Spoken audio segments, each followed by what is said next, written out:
আজকের বিষয় হলো নখ থেকে পুষ্টির অভাব নির্ণয় করব। শরীরের বাইরের দিকটা ভিতরের অবস্থার অনেক সূত্র দেয়, যেমন গাছের কোনো সমস্যা থেকে বোঝা যায় মাটির অবস্থা কেমন। প্রথম লক্ষণ হলো নখের মাঝখানে লম্বাটে দাগ, যা প্রোটিন, ভিটামিন ডি বা বি12-এর অভাব হতে পারে। যদি আপনার প্রোটিন কম থাকে তাহলে বি12-এর অভাবে হবে, কারণ বি12 সাধারণত প্রাণীজ প্রোটিন থেকে আসে। পরবর্তী লক্ষণ হলো নখে আড়াআড়ি দাগ, যা ভিটামিন বি3, ক্যালসিয়াম বা জিঙ্কের অভাব হতে পারে। এরপরের লক্ষণ হলো নখে ছোট সাদা ছোপ। এটি জিঙ্কের অভাবের কারণে হয়, যা সাধারণত উচ্চ কার্বোহাইড্রেটযুক্ত খাবার খেলে হয়। যেহেতু একটি নখ পুরোপুরি বাড়তে 6 মাস সময় লাগে, তাই নখের মাঝখানে ছোপ দেখলে বোঝা যায় 3 মাস আগে আপনার খাদ্যাভ্যাসে কার্বোহাইড্রেট বেশি ছিল। পরবর্তী লক্ষণ হলো নখ ভেঙে যাওয়া। এটি সহজে ভেঙে যাওয়া নখের সাথে মিলতে পারে। যদিও আপনার নখ সামান্য আঘাতে ভেঙে যায়, তবে তা ভিটামিন বি6 বা ম্যাগনেসিয়ামের অভাবে হতে পারে। সহজে ভেঙে যাওয়া নখ আয়রন বা হাইড্রোক্লোরিক অ্যাসিডের অভাবের লক্ষণ।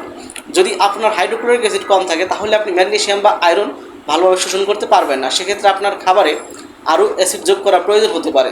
যদি পুরো নখ সাদা হয়ে যায় তবে তা প্রোটিনের তীব্র অভাব অথবা কিডনি বা লিভারের ক্ষতির কারণ হতে পারে। কোনো অ্যান্টিবায়োটিকও এমন অবস্থা তৈরি করতে পারে যা যদি নখ খুব নরম হয়, তবে ক্যালসিয়ামের অভাবের কারণে হতে পারে। ক্যালসিয়াম নখকে শক্তি দেয়। এই ক্যালসিয়াম শোষণে ভিটামিন ডি প্রয়োজন, কারণ ভিটামিন ডি ক্যালসিয়ামের শোষণ 20 গুণ বাড়িয়ে দেয়। পরবর্তী লক্ষণ হলো ক্লাব নখ, অর্থাৎ নখের আকৃতি বর্গাকার বা বাক্সের মতো হয়ে যাওয়া।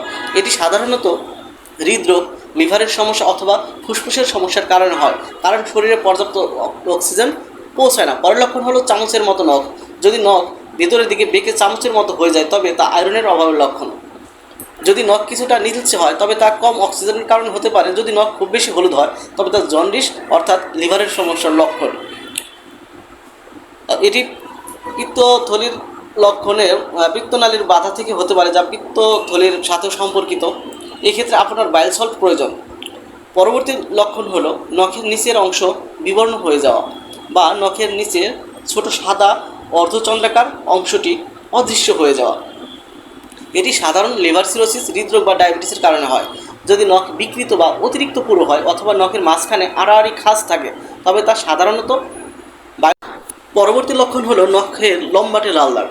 এগুলি হলো ভেঙে যাওয়া বৈশিক। এটি ভিটামিন সি এর অভাবের লক্ষণ। এই অবস্থায় আপনার দাঁতের মাড়ি থেকে রক্তপাত বা শরীরের বিভিন্ন অংশে মাকড়সা জালের মতো শিরাও দেখা যেতে পারে। সবশেষ লক্ষণ হলো নখের উল্লম্ব বা খাড়া খাজ। এর অনেক কারণ থাকতে পারে: প্রোটিনের অভাব, কার্বোহাইড্রেটযুক্ত খাবার, কম ভিটামিন বি12 অথবা কম আয়রন, কারণ বেশিরভাগ ভিটামিন বি12 এবং আয়রন প্রাণীজ প্রোটিন থেকে আসে।